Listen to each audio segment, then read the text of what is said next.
आज हम बात करेंगे अशोकामित्रन की बहुत ही दिलचस्प आत्मकथात्मक रचना पोएट्स एंड पैनकेक्स की।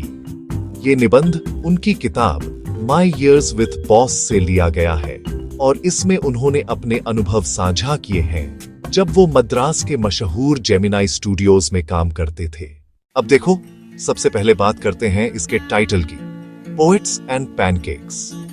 पोएट्स यानी कवि और पैनकेक्स यहाँ किसी खाने की चीज नहीं बल्कि एक मेकअप ब्रांड का नाम है।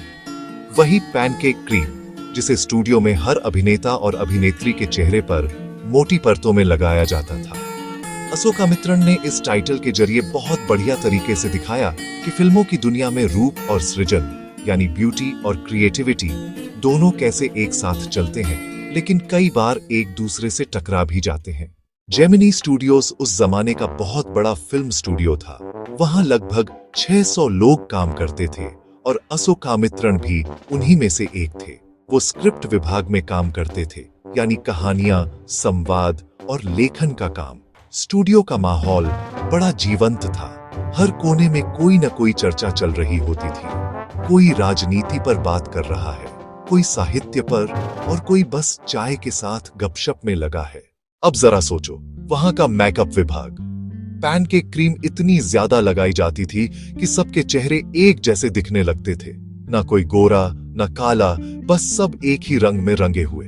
अशोकामित्रन इस बात को बहुत मजेदार ढंग से बताते हैं। वो कहते हैं कि पैनकेक केवल चेहरे का रंग नहीं छिपाता था, बल्कि व्यक्तित्व की असली पहचान भी मिटा देता था।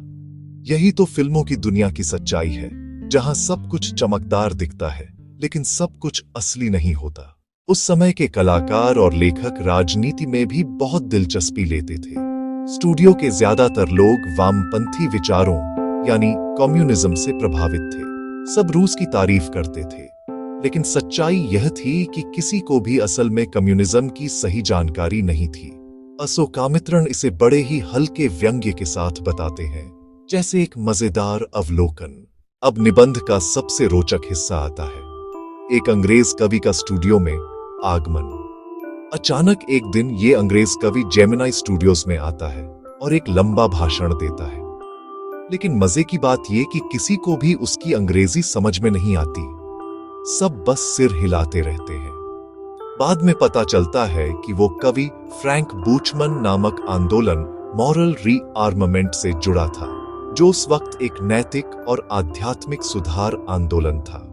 स्टूडियो के लोग शुरू में बहुत उत्साहित हुए, लेकिन जल्द ही समझ गए कि ये कोई फिल्मी प्रस्तुति नहीं बल्कि एक प्रचार अभियान है।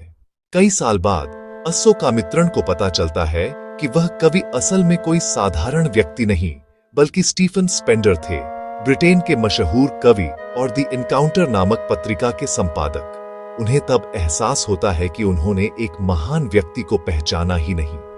यही पल उनके लिए आत्मचिंतन का क्षण था। अशोकामित्रन की शैली बहुत सरल और व्यंग्यपूर्ण है। वो किसी पर कटाक्ष नहीं करते, बस हास्य और सच्चाई के मिश्रण से फिल्मी दुनिया की चमक के पीछे की हकीकत दिखाते हैं। वो बताते हैं कि फिल्मों की दुनिया में जो ग्लैमर दिखता है, उसके पीछे कितनी कृत्रिमता, भ्रम और मेहनत छिपी होती है। तो बच्चों, पोएट्स एंड पैनकेक्स सिर्फ एक निबंध नहीं बल्कि एक दस्तावेज है उस दौर का, जब भारतीय सिनेमा अपने स्वर्ण युग में था, जब लोग सपने देख रहे थे लेकिन साथ ही उनके भीतर आदर्शवाद और यथार्थ के बीच संघर्ष भी चल रहा था।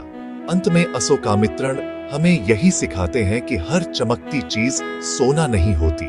फिल्मों की दुनिया हमें मोह लेती है, लेकिन उसके पीछे छिपी वास्तविकता को समझना भी उतना ही जरूरी है। अगर तुम्हें कभी फिल्मों की दुनिया के पीछे की असल कहानी जाननी हो तो पोएट्स एंड पैनकेक्स जरूर पढ़ना। इसमें असली भारत, असली कलाकार और असली जीवन की झलक मिलती है।